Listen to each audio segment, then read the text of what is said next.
But yeah, so yesterday I went hiking and I was away all day, so I didn't have my computer to do my video. So I'll tag an extra video on at the very end of my segment after. Today I'm going to, I was driving a lot, so tomorrow morning I'll show you how I'm kind of working with my shoulders and everything. But right now I'm going to do the legs, and especially after driving so much, right? When you drive and you sit, what happens is as your foot's on the pedal, and like I'll show you that in a second down here. What happens is you're putting pressure on one side of the body. So as you put pressure on the one side of the body, the other side goes back. So as my right foot is hitting the gas, my left hip has a tendency to go back. And then what happens is the heel on the right collapses a little bit. And so really that was starting to hurt me. So I'll show you how I'm going to dig into that, and then how also I'm going to deal with some of, I wouldn't just say the compression from the seat from driving and hiking this weekend. It's good to be back. It's good to see all you all. All y'all. All right. So I really like this exercise. This is going to stretch like pretty much from the butt all the way up the back. So when I do this, I'm going to use the wall, and I'll show you how I'll do it. So it's your normal figure four stretch. So as you're lying down on the ground, you bring one leg up, pull your toes towards you. Then what you're going to do is you're going to rotate your hip. So this stretch right here is the pigeon stretch, the stretch to open up the hip, but you have to make sure that you're actually trying to push out into the hip. So as I'm doing this stretch, I do want tension in the foot, from the outside of the foot. I want to lock that tension to the knee because that helps fire. Here, I'm still on stretch. What I want to do is I want to activate it from here all the way here, and then I want to take that once the muscle's on, and I want to rotate it and really get in. So what I'm going to do is I'm going to use the wall, and this is the key, right? So the more pressure I want, so the more pull I want, all I'm going to do is slide my leg down, and that's going to help pull my leg in closer to help rotate. So that's doing this. So once I do this, that's the stretch on the butt. So this is what I'll do. First, I'm going to set up. I'm going to try to get my hips even. Okay. I'm going to pull my core up, pull my toe towards me, rotate the hip, and then from here, okay, I'm going to slide down, and I'm just going to try to push this butt out first. So all I'm doing is I'm just trying to open up the space. As I put pressure on the wall with my foot, I'm taking that pressure to push my knee out here to kind of open up my hips. So now that I have that tension here, so you can see this is me, no tension, with tension. No tension, with tension. So I want to hold the tension from the foot, and then like a clock, all I'm doing is, instead of me moving my body around, I'm just using the pressure from the wall and moving my hip around my body. So this is key because this will get like the glute as well. So this will get glute, and then as I take it across my body, I can get more piriformis and really dig into these areas. So I call this the wall clock stretch. Again, here, and I'll slide it down. If I feel like I'm getting into the area, I'll slide it down a bit. I'll slowly take it across my body. So the key with this one, where what I'm doing is I'm lining up my knee with my shoulder, okay, to get outside of the butt. As I bring it across to go deeper, I'm lining up my knee with my chest. And then as I slide and bring it across my body, and then so when I get more to the outside here, it's not a straight pressure. I'm going to actually pull my foot out, and you can see that puts tension on the outside of my leg here, right? I won't lose that foot. And now I'm getting piriformis. And this is me without using my hands, just controlling my body using one leg and the other. Good. So I'll do it the other leg.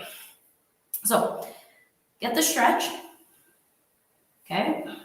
Leg on, and then, so this is just me putting tension, right? So not falling into my hip here, putting tension from the wall. Look, take a look right here. Pops the hip out, the joint right here. So now, tension, good. And then I'm just gonna sway from side to side. I'm just moving the joint. And a lot of times, right, like people will try to hug it, put tons of pressure in. All I'm saying is that this is super tight for multiple reasons, and I need this even before my long drive yesterday.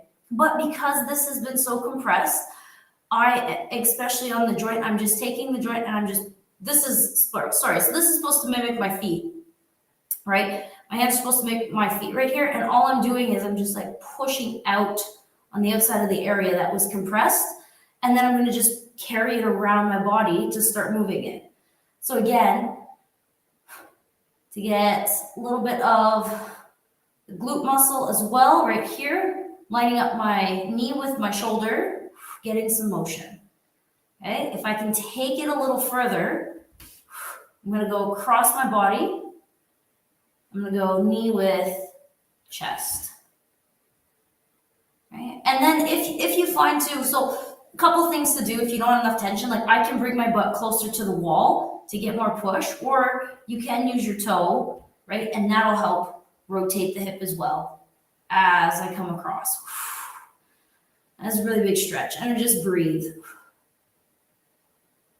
So I really enjoy the stretch for multiple things after driving. And like, if you have a hard time getting into the pigeon and stuff like that. So the pigeon is this exercise here where one foot's in front and one foot's behind.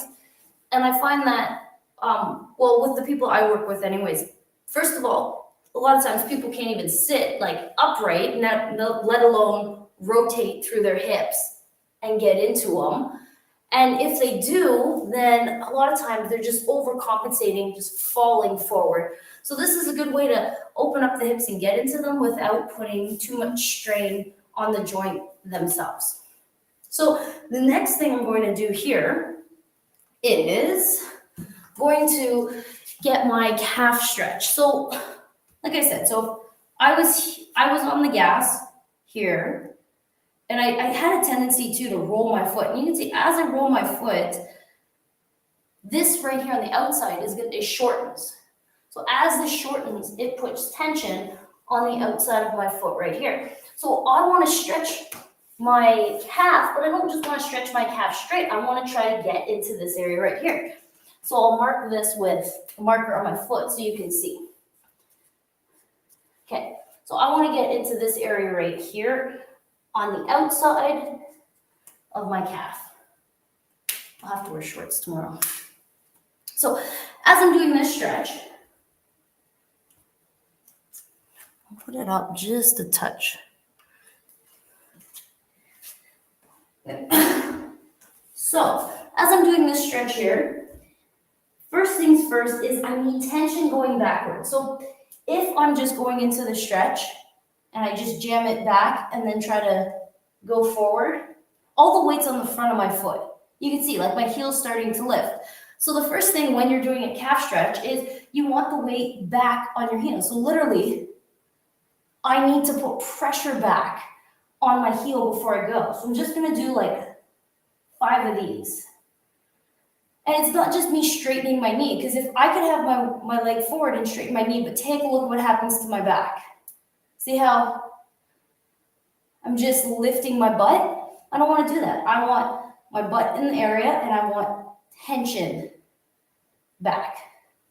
So now that I have that tension back, okay, I'm not thinking about, I'm controlling the motion forward. So as I control the motion forward, so I'll show you the difference on the wall.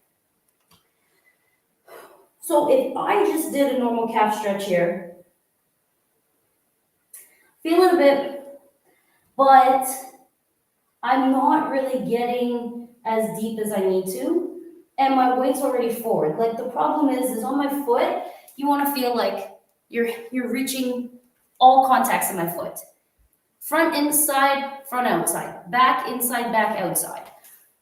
So if I have my awareness on my foot, and I'm stretching my calf, right now, most of the pressure's on the inside. So the first thing I'm gonna do is I'm gonna roll my ankle a little bit to the outside.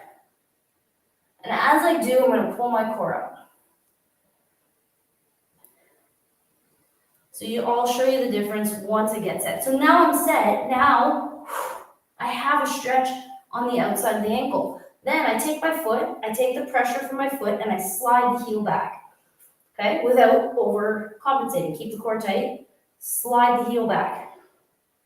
Now I can feel the stretch. So I want to show you the difference between this, between how I was doing it. So I actually feel a great burn on the outside, exactly where I wanted to.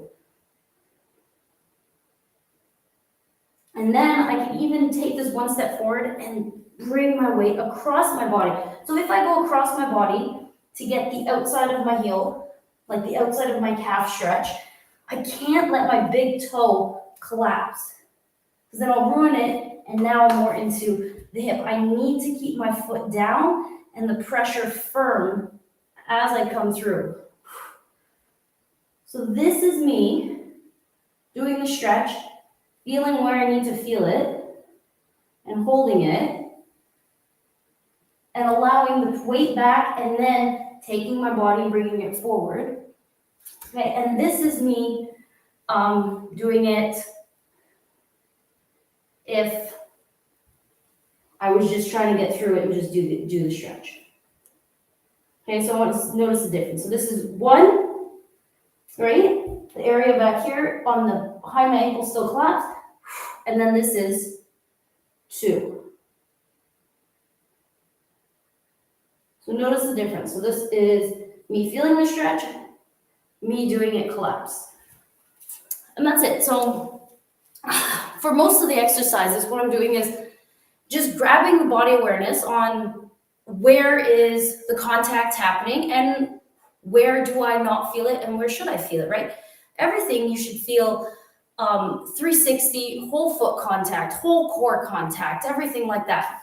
So tomorrow what I'll do, like I'll stretch the other side as well. And then tomorrow I'm going to do some shoulder rollout stuff and some core work. And I'll make sure I take this one extra day so you can see the change. So thank you very much for joining me again. Sorry I missed that, but I'll make it up to you guys. So I'll see you tomorrow.